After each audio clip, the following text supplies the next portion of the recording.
Introduction. Have you ever wondered what happens when you catch a fever? Picture this: you wake up feeling a bit off, your head pounding, your body aching, and suddenly you realize you might have a fever. It's a scenario we've all experienced at some point in our lives, isn't it? But what if I told you there's more to fevers than just feeling unwell? In this video, we're delving deep into the world of fevers, exposing insider tips and tricks to help you understand and manage this common yet often misunderstood condition. Stay tuned till the end as we unravel the mysteries surrounding fevers, and bust myths, and reveal expert insights that could change the way you perceive this age-old ailment forever. Introduction to Fever Exposed.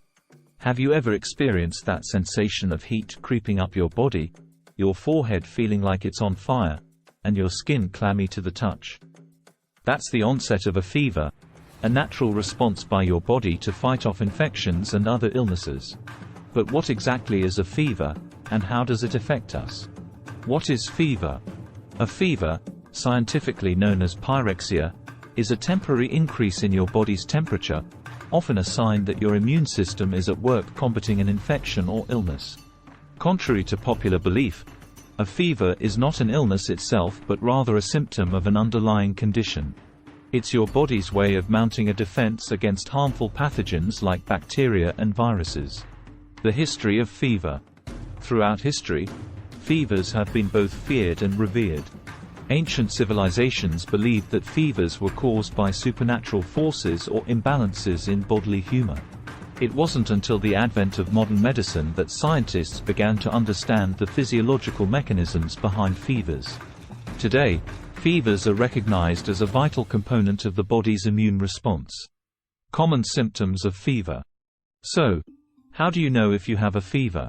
Common symptoms include a high body temperature, chills, sweating, headache, muscle aches, and fatigue. While these symptoms can be uncomfortable, they're signs that your body is actively fighting off infection. Misconceptions surrounding fever. Despite its prevalence, fevers are often misunderstood.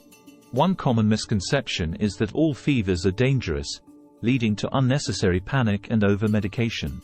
In reality, most fevers are harmless and can even be beneficial in helping your body recover from illness. How fever spreads.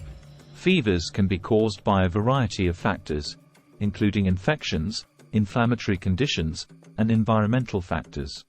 Infections, such as the flu or common cold, are among the most common causes of fevers.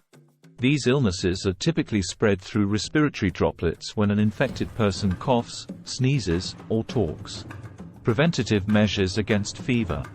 While fevers are a natural part of the body's immune response, there are steps you can take to prevent them from occurring or reduce their severity. Practicing good hygiene, such as frequent hand washing and avoiding close contact with sick individuals, can help reduce your risk of contracting infections that may lead to fevers.